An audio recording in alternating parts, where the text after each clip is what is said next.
Ele é professor titular da USP e desde a década de 70 estuda um tema que a princípio tem um conceito muito simples, que diz respeito à qualidade de vida das pessoas, à preservação, ao futuro, mas que na realidade enfrenta uma série de desafios.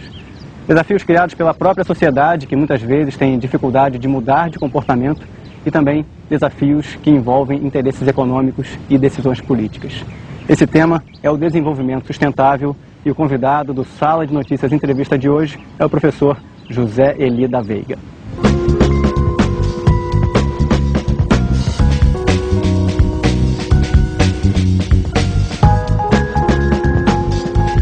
Professor, eu vou começar fazendo uma reflexão sobre o passado. Hoje, por conta de um esgotamento dos nossos recursos naturais, a humanidade está olhando para métodos, para práticas que no passado eram primitivas, eram sustentáveis, digamos assim, não impactavam tanto. Era necessário a evolução da nossa espécie, a nossa história ter sido contada assim, no seu ponto de vista? Que análise você faz sobre isso? Quer dizer, o ser humano, o mundo, toma conta da sua casa no momento em que ela corre perigo, no momento em que ela corre risco?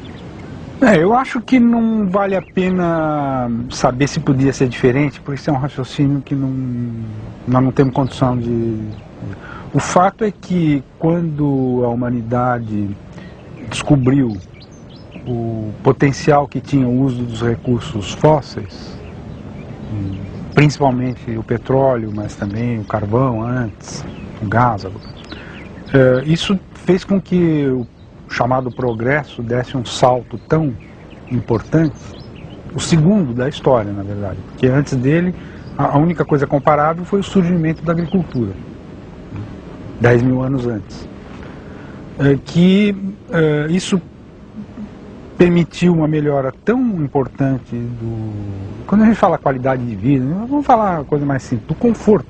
As pessoas que, quer dizer, as partes de população que puderam ter acesso a essas coisas, a esses bens de consumo, etc., tiveram uma vida muito melhor do que as gerações anteriores. Então a questão se coloca mais em termos não de se perguntar se tinha outra possibilidade ou não, mas de saber que, uma vez a gente constatando quais são os problemas disso, a gente tem que ficar pensando qual vai ser a superação. Quer dizer, como é que essa chamada era do petróleo, ou, se a gente quiser, a era das energias fósseis, será ultrapassada. Passada a Conferência de Estocolmo em 72, aquele grande evento no Brasil que aconteceu em 1992 no Rio de Janeiro, depois veio Kyoto em 97 e mais recentemente agora Copenhague. Qual é a análise que você faz sobre a capacidade da diplomacia internacional, a capacidade dos chefes de Estado tomarem medidas que caminhem nesse sentido da sustentabilidade? Porque a impressão que me dá é que os prazos são sempre postergados e a situação vai piorando a cada dia. Veja bem, é fácil ser pessimista quando se olha para as negociações internacionais. No entanto, o problema é muito complexo e envolve uma questão de solidariedade com gerações futuras, sendo que a gente sabe que nós temos dificuldade até de ser solidários com as gerações que estão aqui, quer dizer, com quem já está. Então, não adianta imaginar que esse processo seria simples, poderia ser simples, etc. Só que as transições desse tipo, elas não dependem só das negociações internacionais. Se dependesse só das negociações internacionais, já seria caso de desespero. O fato é que a transição ao baixo carbono, que é o que a gente mais precisa, está ocorrendo por outros fatores, por outros vetores.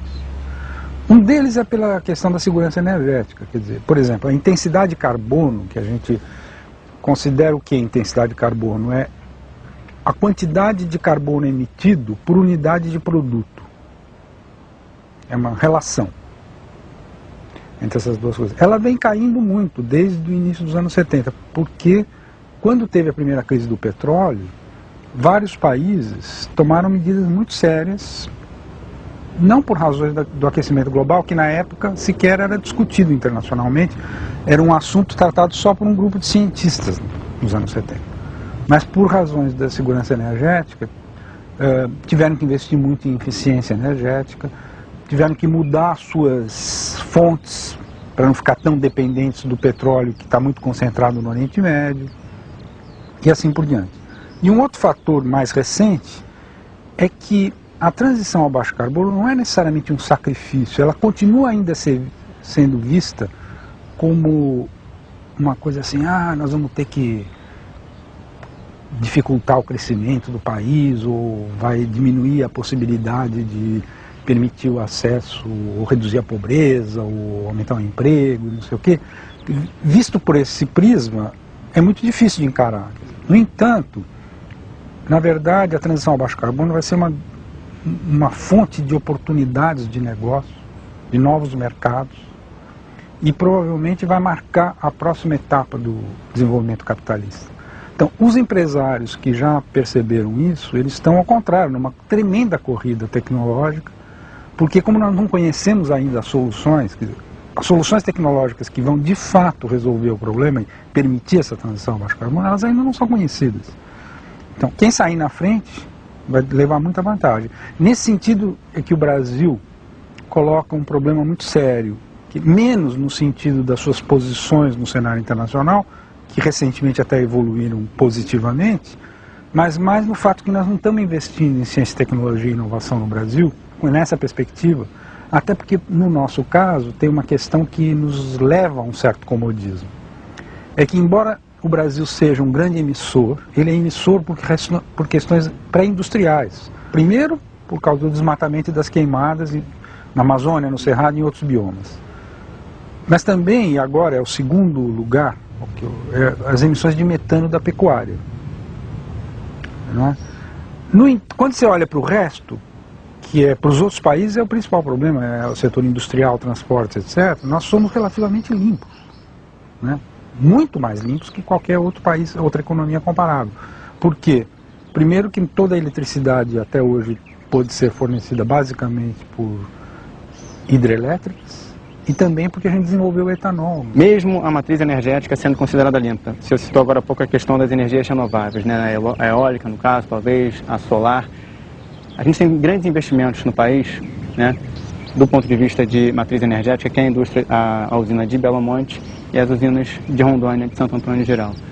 O caminho a ser seguido, avaliando os impactos, sobretudo, das usinas hidrelétricas, é esse mesmo? O país não deveria justamente investir em pesquisa científica com outras fontes? São duas coisas diferentes. A primeira questão é a seguinte, que é a maior de todas. O Brasil precisaria ter um sistema de ciência e tecnologia muito melhor do que ele tem. Não há consciência sobre essa questão no Brasil, a não ser de uma pequena parte da elite, mas o Brasil não está encarando esse desafio, não vai ser uma potência mundial como se espera, e muito menos vai se desenvolver durante o século XXI se não fizer esse esforço.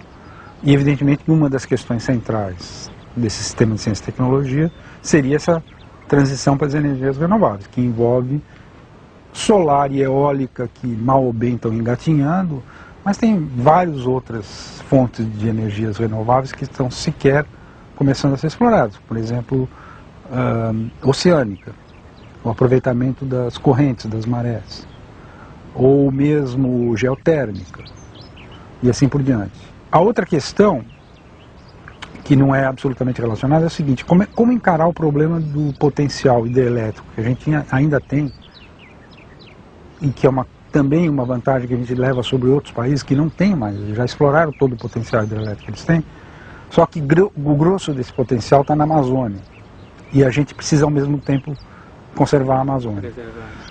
Então, eu tenho a impressão que a solução, infelizmente, ela não está sequer sendo debatida a sério ainda no Brasil, que é a seguinte: nós temos que fazer uma análise de todas essas bacias e decidir quais são aquelas que vão ser sacrificadas.